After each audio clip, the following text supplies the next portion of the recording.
Yeah, first of all, hello, good morning, good afternoon, evening, wherever you might be in the world. It's great to have you here for the second Exchange Knowledge series of the International Partnership for Blue Carbon. And this time we're going to talk about finance, both in terms of blue carbon, but also a bit larger in terms of what are the funding opportunities for the coastal ecosystems around mangrove, salt marshes, and seagrasses. So maybe, Elisabetta, yeah, you can bring up the first slide. So here we are. It's supposed to be a team effort between Torsten Thiele, who we are still waiting for, Natalie Roth for climate, and Moritz von Unger. And if you could go to the next slide. Thank you. So this is a bit the agenda, but as you see, we are a very small group. Just to note that the session will be recorded and will be made available online later for others to also watch, and you have agreed to that, so that, yeah, we can have an open discussion. And the way I wanted to run it is that we have a quick overview of the broader finance topics for Blue Natural Capital, then dive a bit deeper with Natalie's expertise into the carbon market.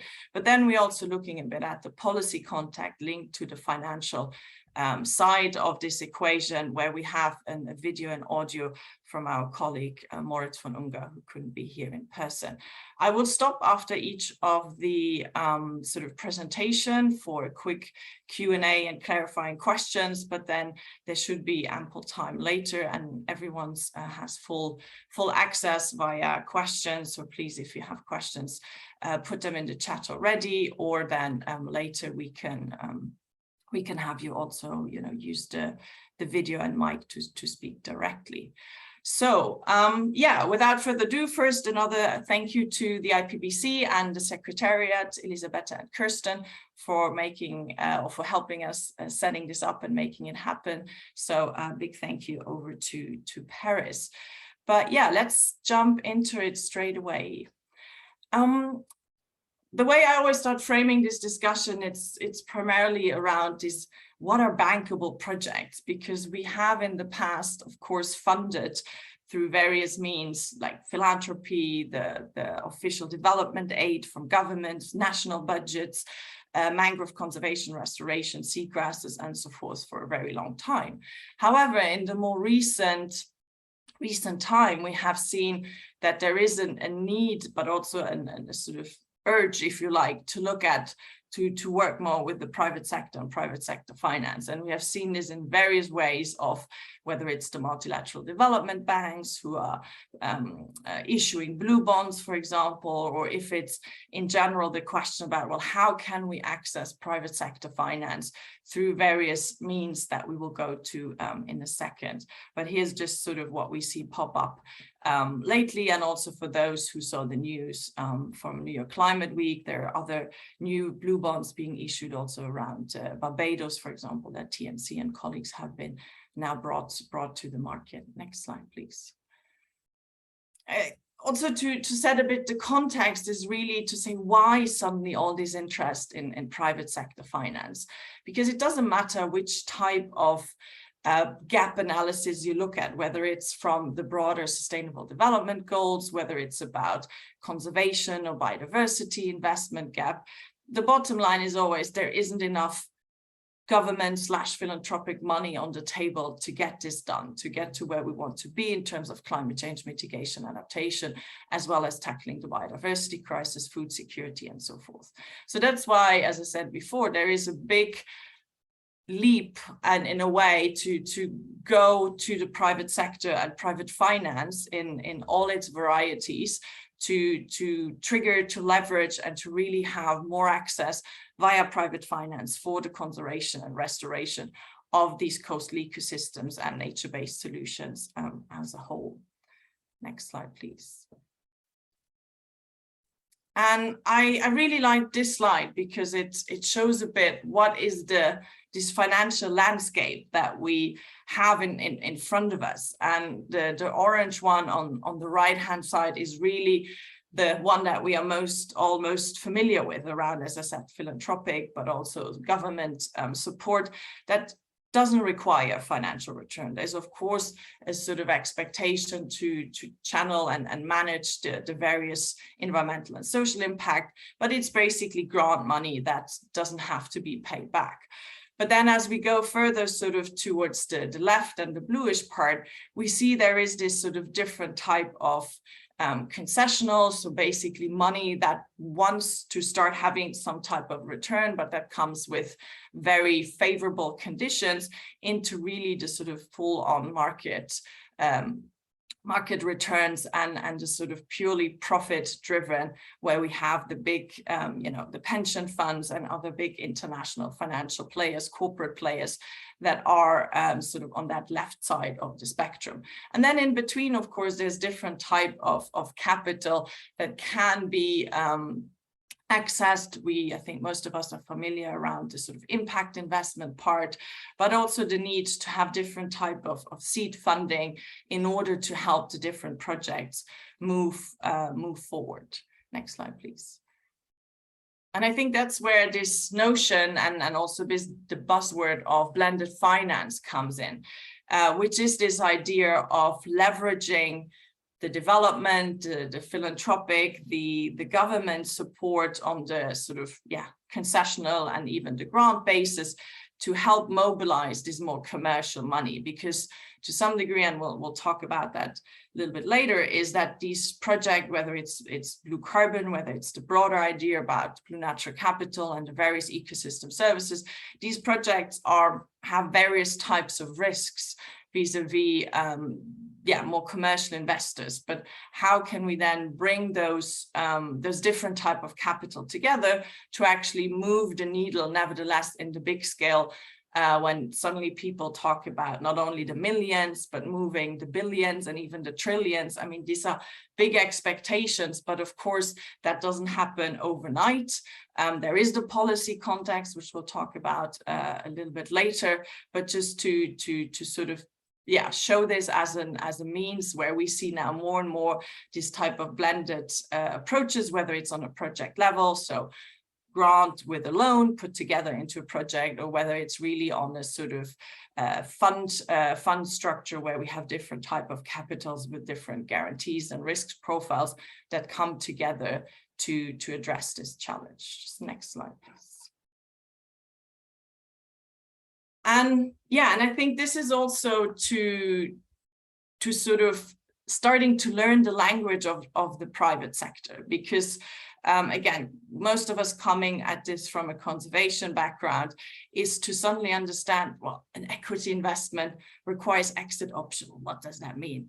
A debt investor wants to have predictable cash flows. How do we translate that suddenly into the more sort of conservation driven projects, and suddenly having to come up with new business models and looking at different revenue streams? Because if we talk bankable projects and private finance, even in the concessional space, someone wants their money back. So how can we generate that and sort of again include the various risk that these projects will have also on a political level? We know that many of these important ecosystem we want to restore and conserve can actually, or are actually in somewhat often politically sensitive locations. So there is really a new suite of knowledge, of language that needs to be sort of shared on both sides for also the finance sector to better understand what a conservation or an NBS project is about, what it can do and what it can't do. Next slide, please. Or next one. And I think this, this was also to highlight a bit what are the type of, when we say revenue streams and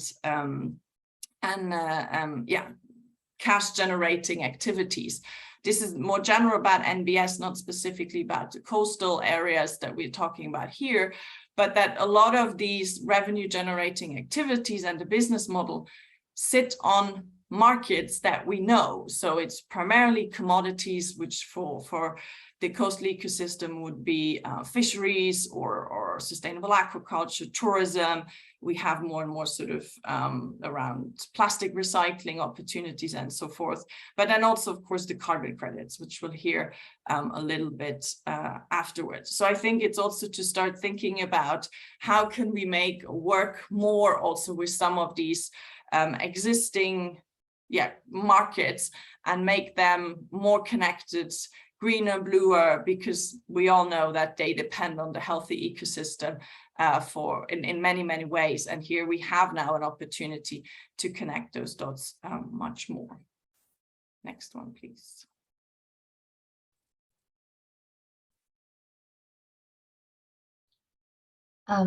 Dorothy, sorry, just to let you know that Thorsten is here. He was Thorsten. Yes, he just joined. Well, yes, right on time for you to talk about the entry points for funding. Excellent.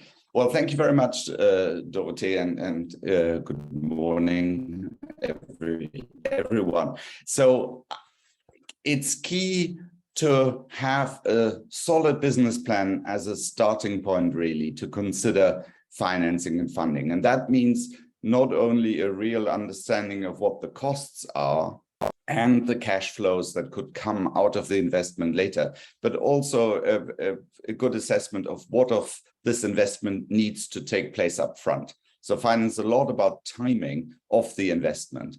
And obviously that links back to the science and the conservation knowledge about what are needs, what are capacities, so that the business plan can be linked to needs on the ground. And a key component in order for the cash flows in future is really the monitoring side. It's the measuring and surveillance. So as you structure the project and the business plan, have that information already on site and prepared.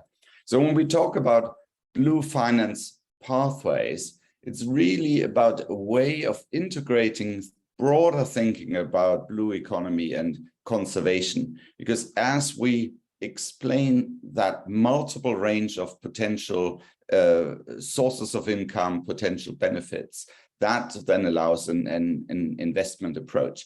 So what we focus on is helping to integrate both climate and nature-based solutions into a resilience approach. So it's resilience for the coasts themselves, so it's physical resilience, but it's very much social and economic resilience of communities and local people. Next slide, please.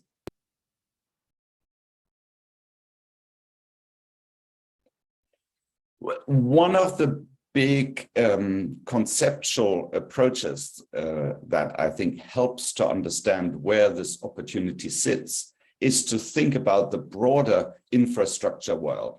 So there is a very large commitment and a likely spending on infrastructure in the broadest sense over the coming decade.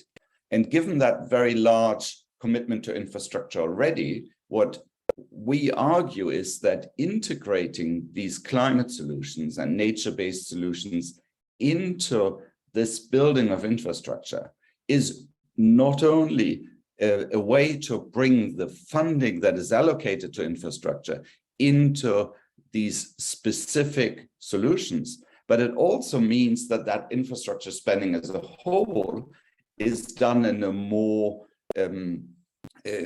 resilient way, in a way that it reduces biodiversity risks. And interestingly, even from a financial perspective, can in certain situations reduce the actual long-term expenditure because it can be more timed and more targeted. So we call this the combination gray-green opportunities. So if you look at the little diagram, you can see how in a broader infrastructure setting, in a coastal setting, say around plannings for a new port, planning for coastal wastewater treatment, etc., or even renewables infrastructure, the conservation projects and the specific impact investments can be placed quite strategically in order to help build that infrastructure as a whole, but also have these stronger involvements of specific opportunities of private sector players as well. Next slide.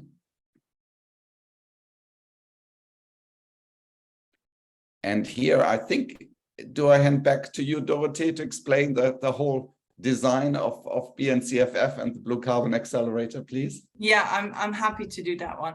Thank you for tag teaming, Torsten.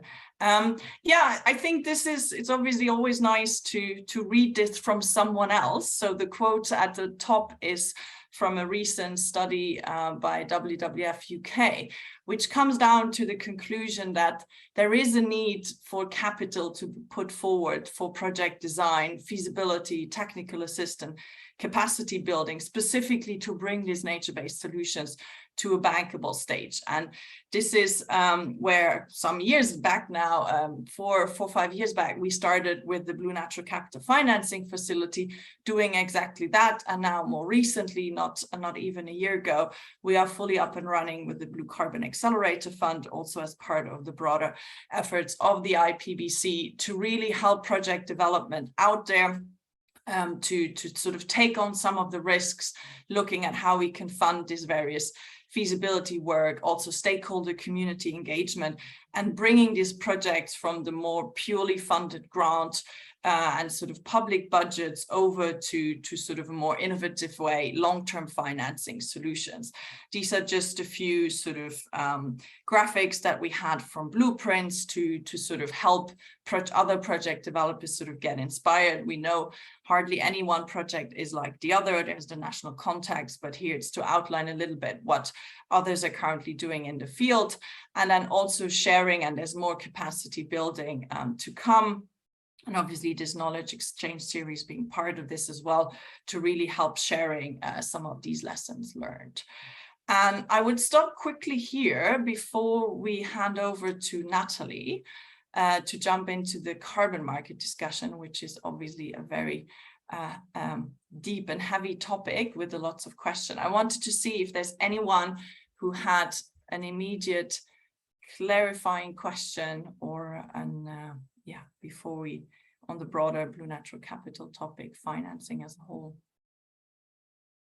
Either you can put it in the chat in general so we can keep track, or you can raise your hand as well. As I don't see anyone urgently needing to ask question, I would hand over to Natalie indeed, and then Elisabetta, you can share the next slides, and then we can dive a bit deeper into carbon markets. So Natalie, over to you. Thank you. Thank you, Dorothee. Good morning, good afternoon, everybody. I have an interesting topic today, that's the carbon markets. We have heard from Dorothee as well as Torsten. It's very important to combine different sources of finance to channel more finance and funding into the coastal ecosystems, the blue carbon ecosystems, and also for searching more types of revenue of financing structures that involve the private sector.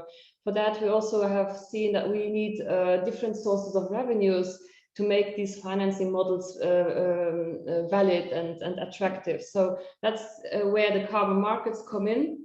And I would like to talk a little bit about the general overview of the carbon markets. I won't go into details of how to develop a blue carbon project, but I would like to give you a macro overview of what type of carbon markets are there, which are important for the blue carbon projects that we see developing quite rapidly as well. So I chose to show you a picture that's from the World Bank annual state of trends of the carbon market 2022, which is a report that the World Bank issues every year. Here you can clearly see that we have different types of carbon markets, the international compliance carbon markets, where we have had in the past the clean development mechanism, which is now taken over by Article 6.4 of the Paris Agreement, flexible mechanisms on the project level, as well as the Article 6.2, the cooperative mechanisms under the Paris Agreement on the bilateral country-to-country carbon trades. And also within that sector of the compliance market, that's the deep purple part on the chart, you have the CORSIA, the carbon offsetting of international aviation. You can also see that these compliance markets have shrunken constantly over the past years. We expect them to pick up a little bit. The rules have been laid out in Glasgow for them, laying out the rules and procedures for the Article 6 carbon markets to work. But we have also seen that you can clearly see on the chart that the independent voluntary carbon markets are growing quickly, have grown quickly for the last 5 years, but with a strong increase over the past 2-3 years. And within these markets, we have especially a few standards that are leading. This is the verified carbon standard, the VCS by Vera, which makes up 60% of the trades that are done on the voluntary carbon markets. And we have also leading standard like the gold standard, about 10%, and then the American Carbon Registry, the Climate Action Reserve, and also the Plan Vivo standard, which takes up a very small amount of the carbon markets, but many of the blue carbon projects also use that standard. So for the blue carbon projects, we see especially the verified carbon standard as a leading standard at the moment, because it has already approved methodologies for afforestation, reforestation, but also for conservation lately. So this is very much used by many of the blue carbon project developers. The gold standard as well as Plan Vivo have also approved methodologies for blue carbon projects. So these are coming as well. We also have the category of domestic carbon market.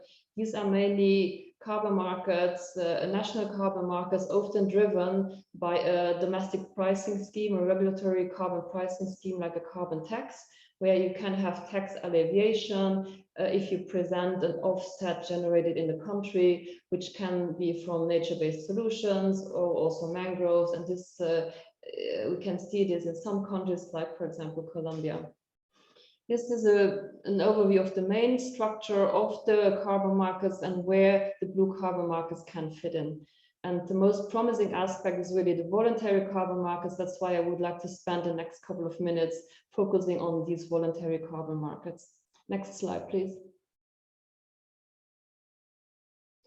So here I would like to show a little bit what is the demand generally in the voluntary carbon markets, what are the drivers for the demand, and also talk a little bit about the supply side on this. This is on the voluntary market as a whole. I will also give a little bit of details about the blue carbon markets within that voluntary markets. You can see that you probably have also heard it and read it a lot. The main demand for the voluntary carbon markets is currently coming from the commitments to net zero to 2050. But many of the companies, about 5,000 companies, about over 700 cities and over 60 countries have committed to net zero by 2050, and they are trying to get aligned as quickly as possible and buying carbon on their way there, complementing their strategies towards net carbon over the coming years. So we see a lot of, on the business side, we see a lot of demand for voluntary carbon credits, mostly from energy companies, from consumer good companies, but also from finance and insurance sector companies. So basically companies that face the challenges for quickly reducing emissions. So that want to buy credits now to show already some action. We also see that from these net zero compliance strategies from these companies, many favor carbon removal projects. And with that also nature-based carbon removal projects. We really can see a rising demand for nature-based, ecosystem-based carbon credits, especially also blue carbon. On the blue carbon front, there are not so many projects yet, but the demand is certainly there.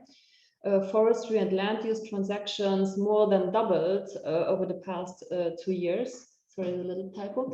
About 170 million tons of CO2 have traded in 2021 over the verified carbon standard. And projections that by 2030 we see a demand of 1 to 2 gigatons of CO2 per year from the voluntary carbon standard. This is a projection issued by the Task Force for Scaling Up the Voluntary Carbon Market. For the blue carbon specifically, we see that Vera has issued in 2021 about 1 million tons of CO2 from blue carbon projects. Maybe there are also some from the other standards, but generally now where we stand, the blue carbon is just 1% of the forestry and land use transactions that we see in the voluntary carbon market. So it's a very small part.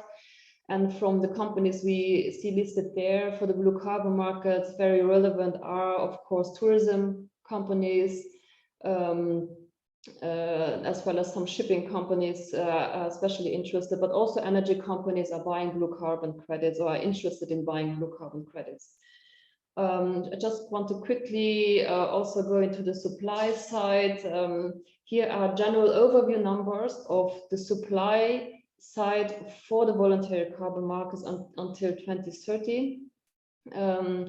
Generally, the supply side from all levels of different technologies could be around 8 to 12 gigatons in 2030, and over half of it would come from nature-based sequestration and avoided emissions.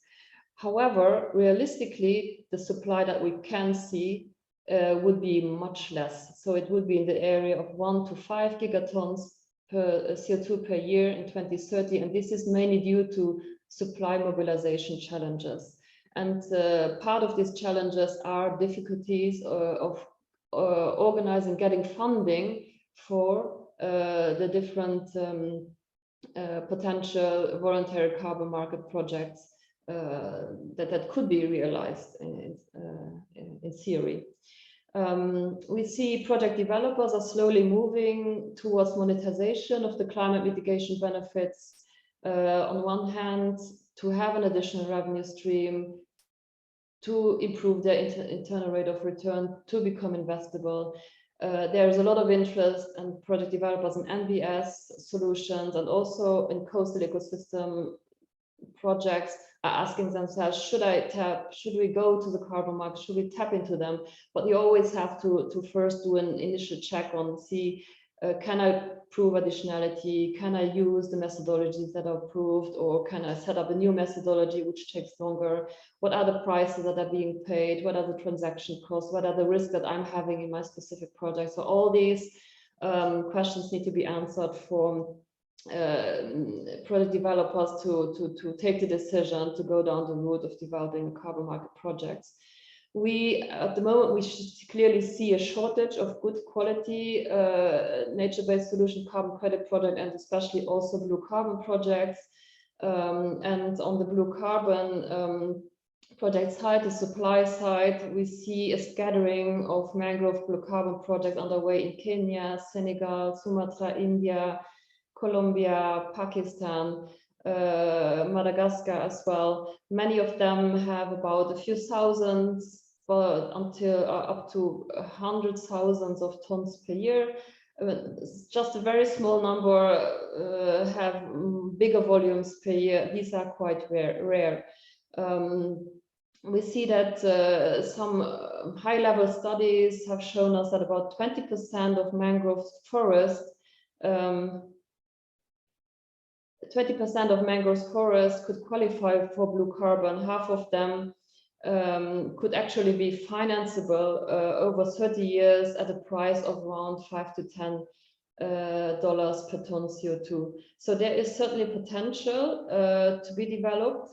And a lot of it depends on also what are the prices, what are the structures, what are the risk mitigation. And in the next slide, I would like to talk a little bit about that quickly, because I think I'm running out of time. Next slide, please.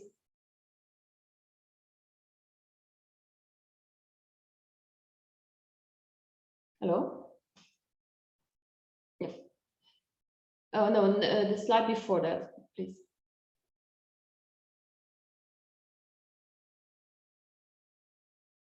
Yes, thank you. So here I'm showing you a graph that's also from the World Bank report, although we also have good pricing information from the Forest Trans Ecosystem Marketplace, a regular report on voluntary carbon market pricing. Here we see that generally the removal credits, and this is now a mixture of technological as well as nature-based solutions credits, the removal credits really can command the highest prices in the market. And the nature-based solution credits, carbon credits, are in the range of $10 to $15 per ton CO2, what we can see, and the forestry and land use removal credits cited by Forest Trans Ecosystem Marketplace are quoted around $8 per ton CO2.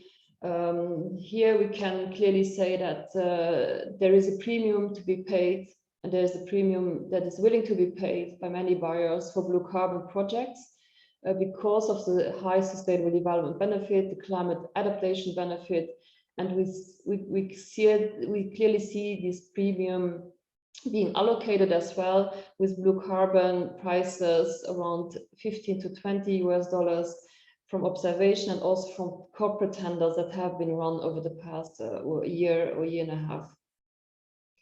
On the transaction side, I don't want to go too much into detail. You could read it out, but generally how a transaction is done is as soon as a carbon credit is generated, means that it is issued in one of the registries of the leading standards, you can basically start your trades. You can, as soon as it's issued, you can start your spot trade with immediate delivery, but you could also start the trade in advance of issuances when you expect a certain issuances, or and then the trade would be for delivery into the future. These are typical forward trades if they are negotiated over the counter between two parties, or you have future delivery trades as part of a future contract that is traded on the exchanges. Many of exchanges are now offering these future contracts for nature-based solutions.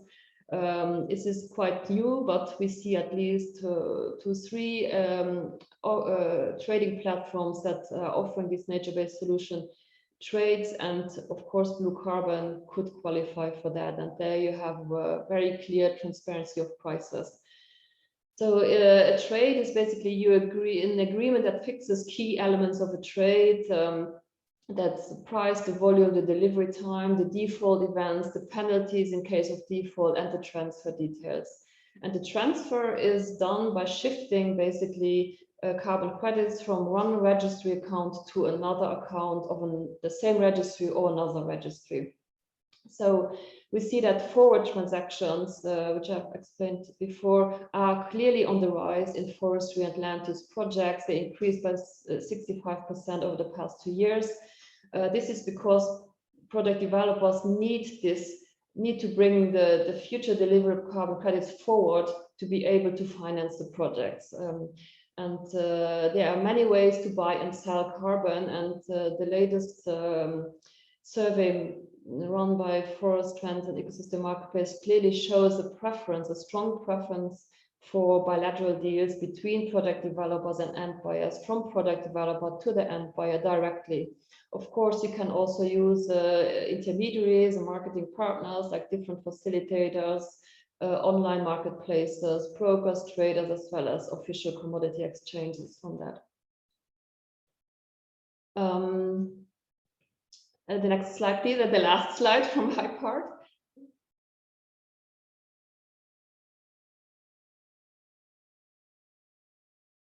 Yes, thank you.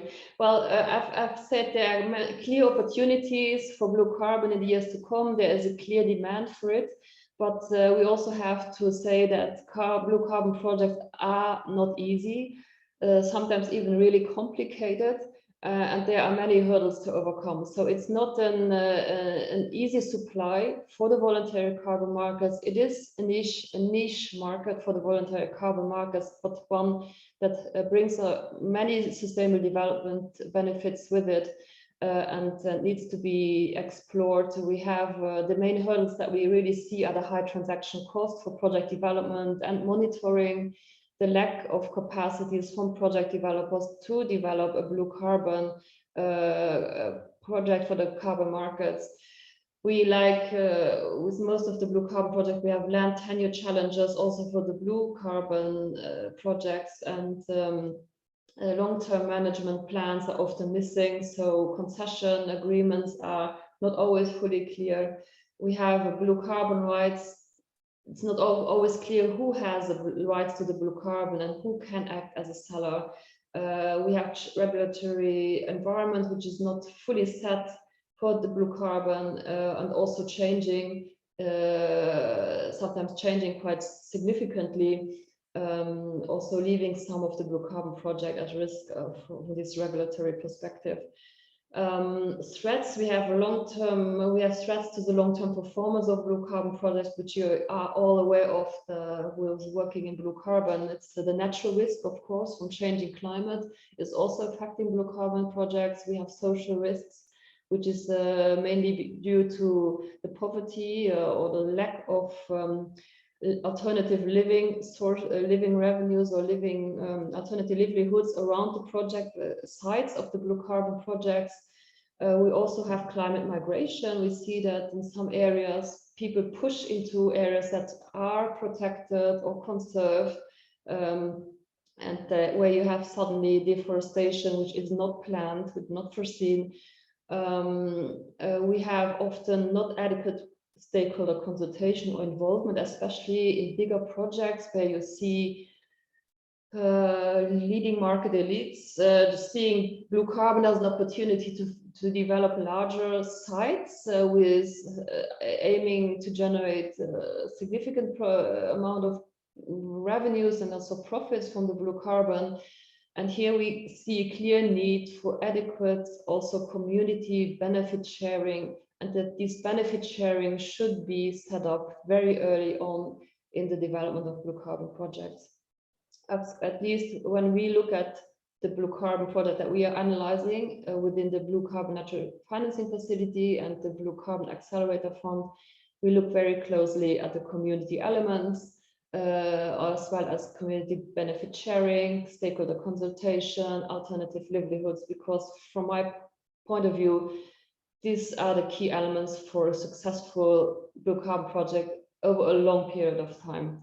So you clearly see the need for support there from different sources. We have funding on the Blue Carbon Natural Financing Facility and BCAF from public donors, but we also see corporate donors coming into the BNCFF to help develop blue carbon project, the blue carbon markets. And with that, I hand it back to Dorothy, who can explain our facilities much better. Great, thank you. Sorry, thank you, Natalie. Yeah, maybe we can switch one more slide. And actually, I see, thank you, Mark and Dominic, both for your comments in the chat. And this is something I picked up from a blog on the WEF forum. And yeah, it's a bit of what Natalie also said about how to do it right. And I think one point is obviously offsetting as a whole can be quite a balancing act. And I think for also the IUCN's perspective and broadly looking at the climate challenge ahead, I think it can never be underemphasized that we need to do all the efforts we can to reduce other types of emission reductions before sort of moving to the offsetting part. But I think also the fact that, yeah, good projects take time to trust a partner on the ground. And actually, maybe you can, Dominic, if I can call on you, you mentioned there is some other failures that you observe in the field. So maybe do you want to add or share a bit from your perspective on the ground, what makes it sometimes a bit difficult to move ahead with blue carbon projects? I think what you're covering here is really good, Dorothy. These projects do take time. I think mangrove restoration is more difficult than people imagine. It was interesting to see reaction from a group in East Coast Africa that we have just done some training for. Their initial response was, "Oh, mangrove restoration, we don't need training, it's easy." stick stuff in the ground. At the end of the week, they would go, oh, okay, right, it is tricky, and I do get it. And now we understand why stuff that we've done previously hasn't worked. So in amongst your list here, which I think is really good, and thinking beyond blue carbon and all the other benefits, a trusted partner, but also making sure that the capacity to actually restore effectively, or indeed conserve effectively, is done right. Conservation might be community forest management. That in itself is difficult. It's a whole skill set and needs to be done well. Great, thank you for that, Dominic.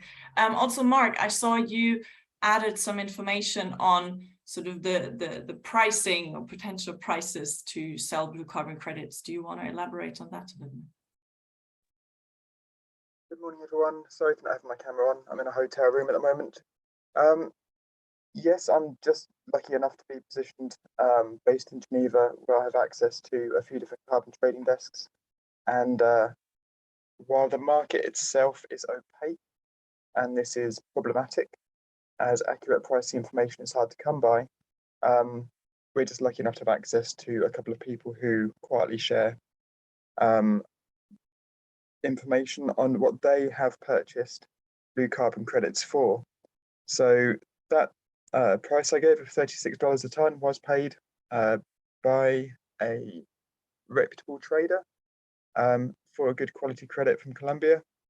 And yeah, it's useful for us to have that information as something we can pass on to project developers and enable them just to get a feel for a more accurate financial value, which may enable more projects to go ahead. You know, we've been modeling at $8 to $12 a ton for a few years, and now, you know, the potential is 3 times that if you are producing a high quality credit. So if you have adequately, if you have properly considered community ownership, benefit sharing, permanence, all these key factors, you know, the factors beyond just carbon measurement. I'll pause there. Thanks for inviting me. Thank you, Mark. Natalie, when you, yeah, I was about to give it back to you. Do you want to react to that? Okay.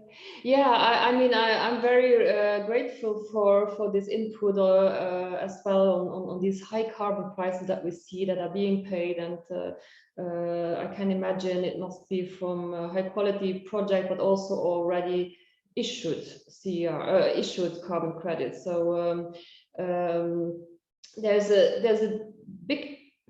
a big range of prices that can be paid for blue carbon, depending if it's already an issued blue carbon or if you sell it early on in a project phase where you sell expected carbon credits.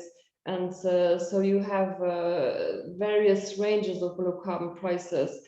And it's very difficult, as you mentioned, to have a clear view of the market. And another element that determines also the prices are also the quantities that are traded. So sometimes high prices like 36 or 40 are paid, but when you come to larger volumes, it might be a different price. So the retail market might pay these prices. So I don't know about the details of this transaction, but there is a variety, a price range.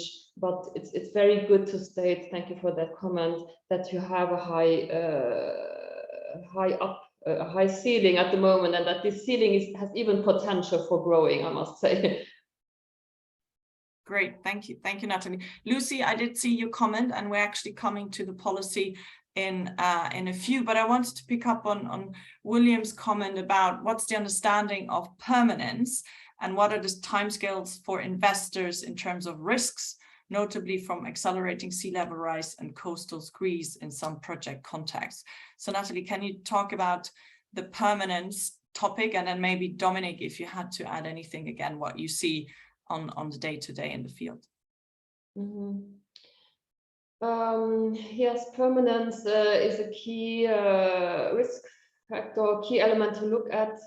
Most of the standards have like a reserve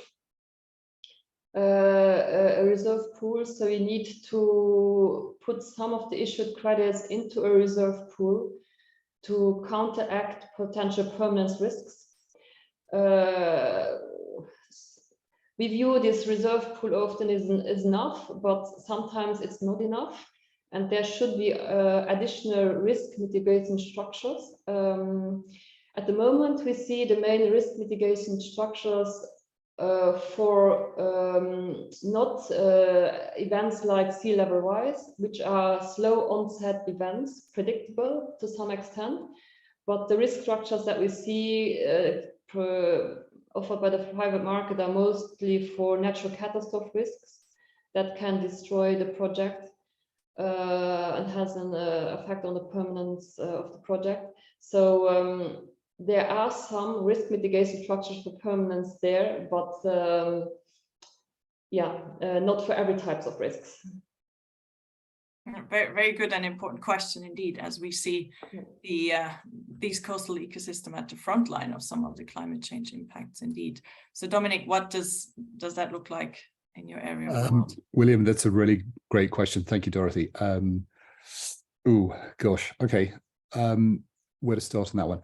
Sea level rise, if we follow someone like Kath Lovelock's excellent research, her suggestion is that mangroves at top speed can keep up with about 7 millimeters a year sea level rise.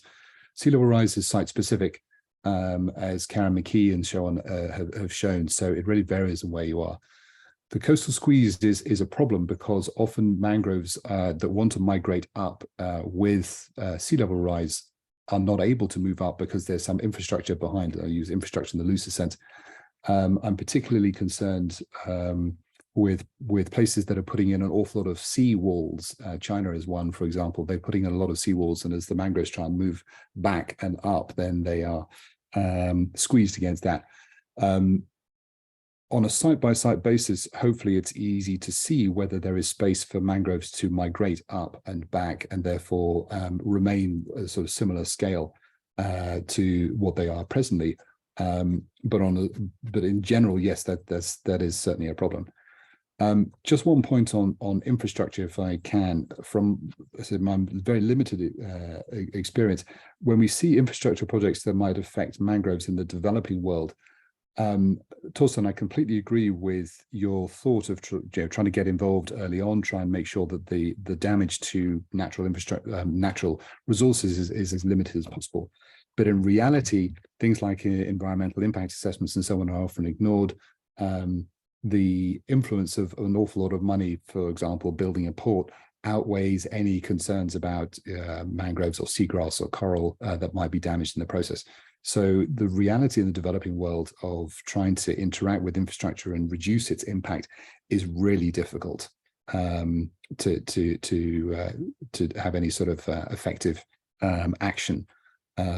We've seen a port in Kenya, for example, doing not very much good to a set of mangroves just around it, with an environmental impact assessment done, but then the recommendations from it are not followed through.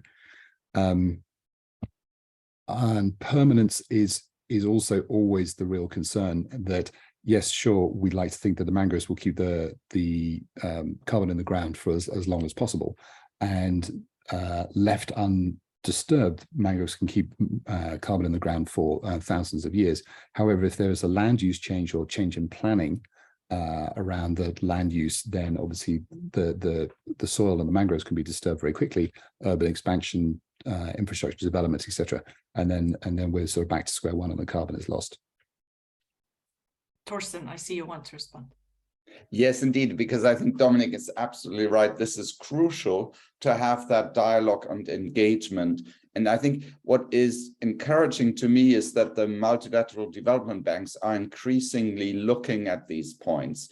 And if you look at the Finance in Common initiative, etc., we get an effort of MDBs to try to understand these aspects more, engage more, do better environmental impact assessments. And I think part of the argument is to say we need to show that this has financial benefits as well. And that means including the calculation that, for instance, come from this carbon sink component. So if you look at the Port of Rotterdam, for instance, this was very much part of the regulatory thinking, and we need to bring that to all the different settings and scenarios. So an engagement with the large infrastructure finance institutions is absolutely critical if we want to achieve permanence in this changing context. Thank you.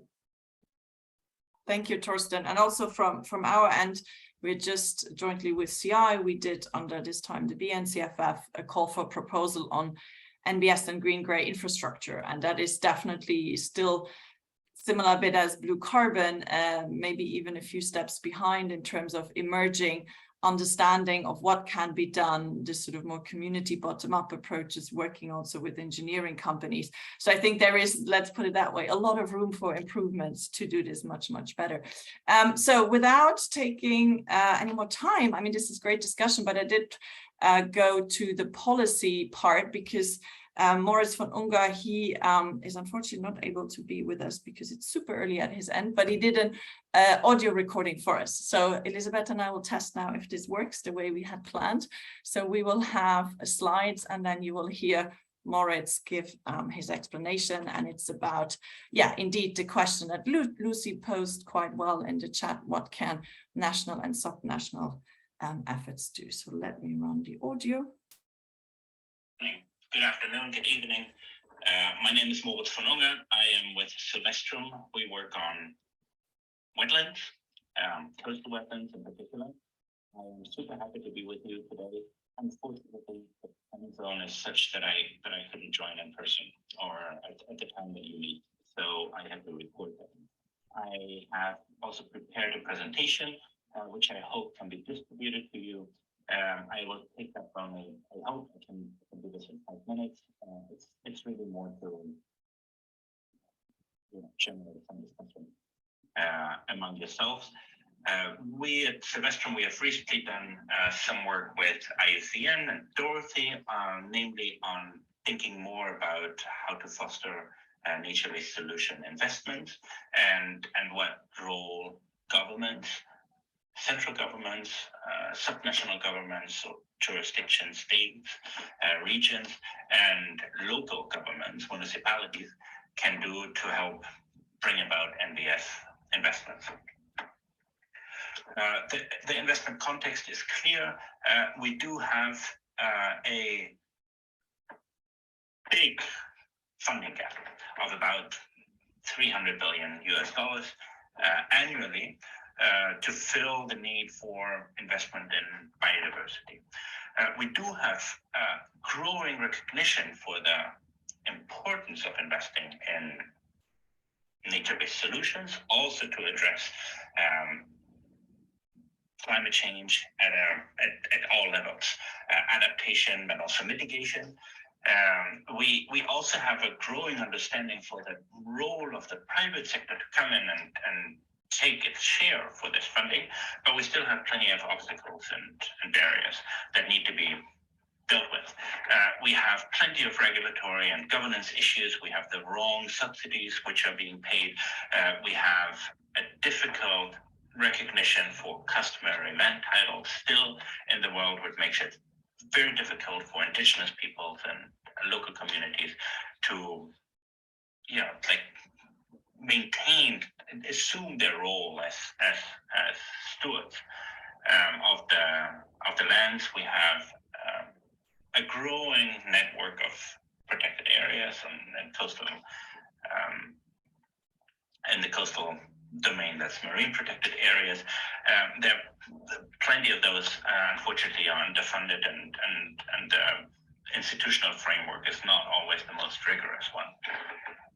So there are plenty of solutions for governments to deal with this. There's a large toolbox, and plenty of these tools have been tried one way or the other.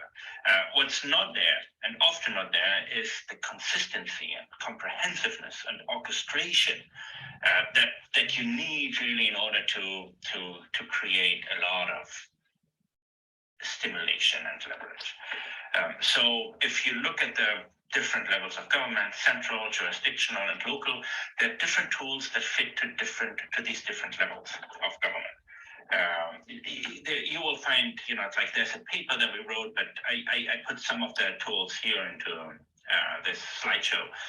So we talk about subsidies, we talk about taxes, we talk about fees. All of those, by the way, are the central government. It's not necessarily a central government domain, especially when it comes to environmental fees. That's very important and interesting, and often used also by jurisdictional and specifically also by local governments. But some of these are really just like for, or mostly the most opportunities are for central governments. That applies to debt instruments. So we're talking increasingly about blue bonds. We have the debt for nature swaps, interesting ones. Recently, the one in Belize, especially post-COVID, this is something that we need a lot more thinking about and a lot more work from different, it's complicated to put in action. So work from different stakeholders to generate a lot of impact for nature. We have the really interesting and important work on trying to help with data and reporting on impacts for cooperation and help with steering investments through specific investment frameworks, such as the EU taxonomy, which is something that is still quite recent and a very important level of policy and regulation. We have carbon pricing both at the compliance level, so when governments say you have to do it to corporations or other, we do have carbon pricing at the voluntary level. The voluntary carbon markets are something that have seen a renaissance and have become very strong over the past few years. We see planning tools, especially in coastal areas. We know that it's absolutely important that all these different legal regimes become understood and put into a comprehensive framework, and that planning, where to build, how to build, needs to be addressed. We do have the MPAs, I mentioned that before. There are means to enhance them. There are means to put in place functioning institutional systems that can be public, that can be private, that can be public-private partnerships. We have community governance tools, which are massively important and thankfully more and more tested at the local level. So we have, you will find this in the paper. We've provided quite a few more examples for all of these tools. Policy tools. We have, it's like the classic system. Costa Rica with its ecosystem service scheme is one of the earliest countries that have put in action and put in stone something, how to reward additional activities. In this case, in the Costa Rican case, from landowners to bring back diversity and biodiversity into the forests and into the land. We have, I mentioned the debt for swap agreement for Belize, but we have a very interesting one in the Seychelles from a few years ago, which also brought about this interesting conservation trust as a financial institution, SECAT, which is at the moment heavily involved in trying to set up a conservation framework for the Seychelles seagrass beds. We have, fees. I mentioned that. There's this is something at the environment, at the local level, which is often tested and worked. With the Lima water fee system is quite interesting. How it's like how it's said about how it made water being so precious and being so on such a and being so threatened, how a fee system can be linked to sustainable watershed management. We have voluntary carbon markets. Blue carbon at last have become like a proper systematic tool for voluntary carbon markets. The biggest project is at the moment developed in Pakistan. It's called Delta Blue. It's massive. It's at the moment it's like 130,000. That goes up to 350,000 hectares of mangroves, which will be restored. So this is very interesting. We have local MPA management in West Papua in Indonesia, and Kaimana is a wonderful example how this could work. Now, what needs to be said is we have all these tools. This is not rocket science. It's all has been tested. There's plenty of good practice guidance out there. What is missing and what we need to focus on in the years ahead is that we work on this bit of orchestration. Obviously, it's like each of these government levels can do things on their own, but what they really need is to work together in unison and to complement each other. So it's like you will struggle at the local level to work with local governance frameworks if you don't have the legislative tools given in the nature protection regimes and other to set your structures up. So there's a wonderful example that we looked a little bit in the paper, which is terrestrial and has nothing to do with coastal environment. So Luxembourg, for some time now, they have come up with this Luxembourg Climate Pact. So the challenge was to say, fine, we have all these at the national level, we have all these obligations and plans to put in place to perform the transformation to a more sustainable economy, but we don't have necessarily all the tools on the ground to do it. So let's create a negotiation framework with local governments, with municipalities to see, hey, how much can you do? How much can you reduce in terms of CO2 and other greenhouse gases? How much forest can you plant? What are the levels of government that you have that could contribute? And that's a really interesting bit that coastal countries could look at to understand a little bit better how things could be moved forward. So I stop here. Again, my name is Moritz van Unge. I'm sorry I couldn't be there with you, but I hope you have a wonderful day and a wonderful webinar. Thank you very much.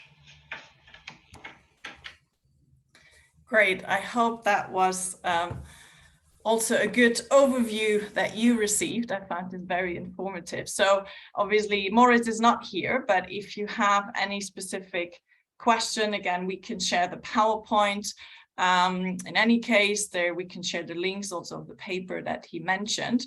But if there is any sort of immediate question to the examples, I'm sure there are others here in the group that can talk to that. So please feel free, and again also back to the more financing question and policy related one. But maybe while people think a bit about what they want to bring into the mix here, maybe Torsten, a question to you. You were just at New York Climate Week last week. What is your sense in the broader terms for ocean climate finance, and even anything specific on blue carbon that you heard in New York? Yes, I think it was actually quite encouraging to hear that people are, I expected a little bit of excitement about moving to the space, but not a full appreciation of the complexities. And I was put right. I think there's much more awareness of the complexities and therefore of the need of more comprehensive quality standards and work around that.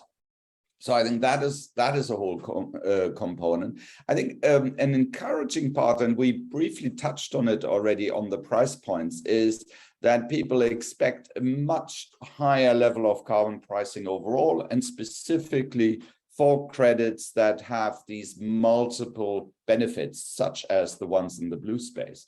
And so therefore, I think people are looking to a market that will be expanding. We heard, for instance, that experience in peatlands is now being used to be applied also to more coastal type settings. We heard some confirmation about scale, as we heard here, that is a critical aspect for investors, and therefore this discussion of jurisdictional approaches, a bit as to what Moritz linked to.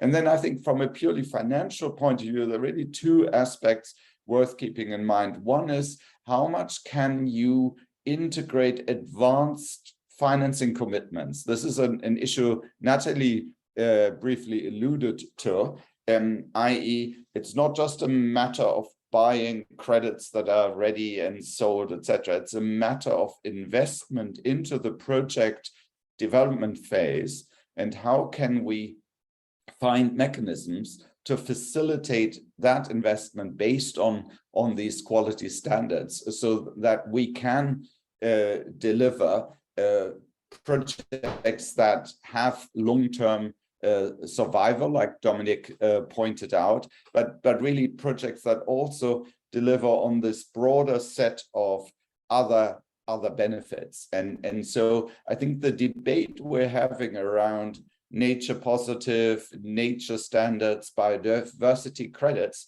is all useful, because it helps us think about those ecosystems as complex systems with multiple benefits, and therefore with higher price points, with a longevity in terms of thinking financially, but then also financial mechanisms that allow for this upfront funding, so that solid projects get developed further. Great, thank you, Torsten. And I see we have a few more people that joined over the course.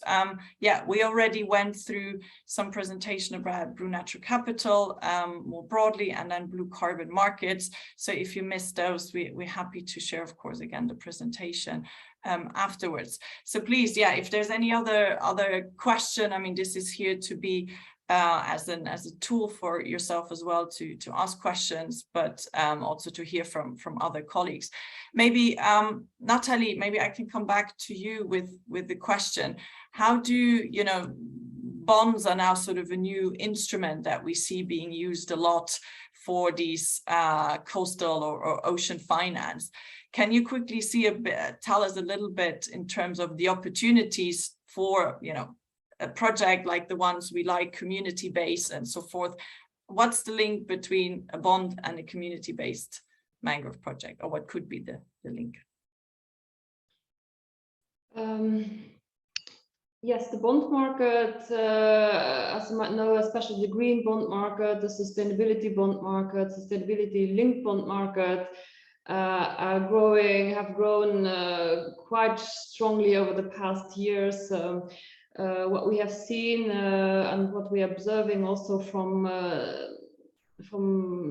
our work on the bond guidance, green bond, blue bond guidance, is that there are a number of leading issuers that are starting to develop blue bond elements to green bond guidance that are out there. You must know that bonds are a financing tool which lends itself to bigger projects, to bigger areas. It's certainly not something that small communities can tap into unless it is integrated into a bond that is, for example, issued by a municipality or issued by the governments, a sovereign sustainability or the sovereign green blue bond. Then we could have a financing angle for the community within that. But the bond markets and the bond markets, green bond, blue bond markets, need to follow very specific rules. There are different standards out there. Some are leading standards. So most of the bond issuers adhere to these standards, and basically can only attract good financing from the investors if they respect some of these leading standards. And what we observe is that the leading standards, as they evolve now to include blue elements, they are also mentioning mangrove projects. So mangrove projects are eligible under many of these green, blue, and sustainability bond standards. So and not only mangrove, but also seagrasses could be included in there. Coastal ecosystem, nature-based solutions in coastal areas could be eligible for bond finance, but as said, bond finance itself is something for bigger projects or for another level of financing. So, but it doesn't mean that they cannot be community-based carbon project cannot be financed by bonds, but they need to be integrated into the portfolio of a larger bond issuance.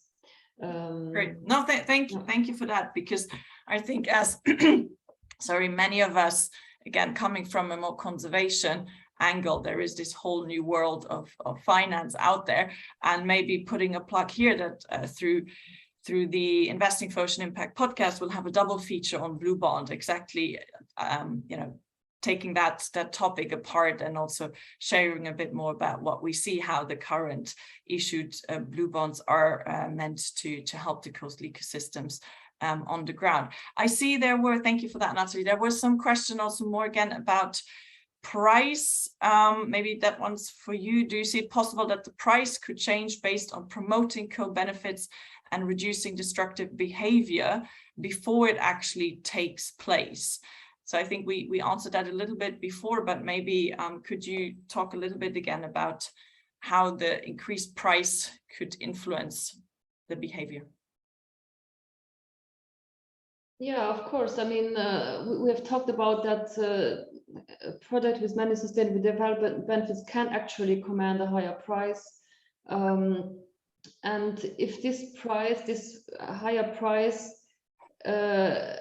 really flows back to the community, then you can use that money to prevent destructive behavior if it's put to a valid use in the community. So, and that's often the problem with the carbon trades, is that increasing prices in the next years depends on how the trade is set up, might not always be reached or channeled down to the communities that are actually doing the project. Often increasing prices are left with the middleman, so, or the intermediaries. So that's a very crucial element. And that's also something that I would appeal to, especially to the project developers that are developing blue carbon projects. Educate yourself about carbon prices, expected carbon prices, and make sure in the transactions that you do, the trades that you do, that you also have an upside in case the prices go up and people are willing to pay more for sustainable co-benefits. So, and it's all about where do you channel this extra money and how is the extra money channeled down to the communities that really can prevent the destructive behavior. Great, thank you, Natalie. Well, maybe again, also taking the first question here of Kathleen, thank you for that. You know, it's about applying penalties. So Torsten, if I can put you on the spot here, you know, what are some other opportunities, well, the sort of more through the regulatory, but also enforcement in terms of penalizing bad behavior, but maybe in the same token, can you talk a little bit about these disclosure efforts? Is that a way of holding companies and finance more accountable of what they put money towards? Yes, and again, this is an area that is expanding very, very quickly. We have beginnings of sector-based supply chain disclosure efforts that would really include the entirety of the process. And so I think that's where we're heading with disclosure regimes, both on the carbon side, but then increasingly on the biodiversity side. And so to identify the impacts of companies, not only at their own production level, but throughout the entire supply chain and the entire transparency. And so that, I think, will not only encourage the companies themselves to try to understand better where are, for instance, the biodiversity risks in their supply, but also from a financial standpoint, give guidance and give opportunities for investment that takes these criteria much more into account. So there are a number of initiatives around this type of disclosure, and I suspect we will hear further announcements how to quantify, and therefore quantify both the measuring, but also quantify then the financial implications, which will then help to address Kathleen's point in much more detail. So it's a critical space, and back to what Natalie was saying, I think it will also then help us to create the investment framework, which is separate from the offsets aspect of the framework. And I entirely agree with her point that if the value of the offset stays with the community, then the investment opportunity is broader. That allows to bring both of these forms of thinking together, and therefore create permanent benefits at the local level. Great, thank you, Torsten.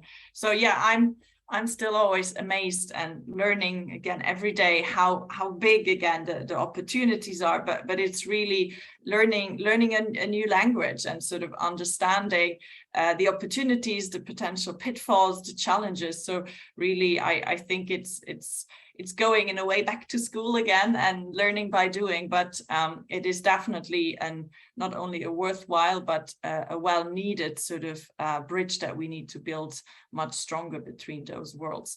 Yeah, so looking if there's any other final question. Oh, well, I see Heidi there. Heidi, can I call on you? You've been in the sort of blue carbon space also for some time. How does any of this that you've heard here resonate with you? Do you see improvements, advancements? So let's see, do you mind? Hey, how you doing? Hi. Yes, I think over the years, I mean, I've looked at blue carbon over a few different hats. So from a government's perspective, and now moving into working with independent investors and working with government. So I think it all resonates. I think the issue being what we're finding is that governments actually don't know where to start. So in terms of, what do they need to do first? And they're all at the moment being approached from a number of different left fields about, we have the best system for you. We can get you carbon credits. We can do this. And so, for example, over the last 2 months, I have had 6 countries contact me going, is this the right place to start? And so I think there's a lot of new companies and new investment places coming out that are all approaching these countries saying, we have the deal for you to get carbon credits, and promising the world when they haven't actually got their infrastructure set up properly. So they haven't got their framework set up, they haven't got their project set up correctly. So I think, for some, we just need to take that step back and be very mindful that we're not overwhelming governments with a whole lot of information they just don't understand at the moment. Yeah, indeed. No, thank you. Wow, that was really powerful information as well. And I think also as the IPBC, I think a good way to think about how we could help on that aspect, because it can be quite overwhelming indeed. Thank you, Heidi, for that. You're welcome. Comment. I see. Anyone else who would like to also, if it's just a comment or an update on the current situation in your country or efforts that you would like to share? If not, I would call it to stop here. I think that was hopefully for you a great overview of where we stand on broader coastal nature-based solution finance and blue carbon in particular, with the outlook for some subnational, national government activities. As I said, Elisabetta, I'm sure we can share the presentations and the links through the listserv. And for me, it's just to say a big thank you to Natalie, Torsten, and Moritz, but also to Dominic and Heidi that sort of jumped in. Thank you, Mark, for contributing to the discussion. This is the enriching part, and always excited to see so many. Thanks again to Elisabetta and the team, also to our Australian colleagues for helping to make this happen. And yeah, let's all please stay in touch through the IPBC. There will be more knowledge exchange series coming, and hopefully this is also food for thought of how we as a community can move forward and work on these topics. So thanks again. If you have any remaining questions, please do not hesitate to reach out, and I'm sure the community will be in touch one way or the other. So thank you all very much. Lovely evening and a good day to wherever you are. Thank you. Bye-bye.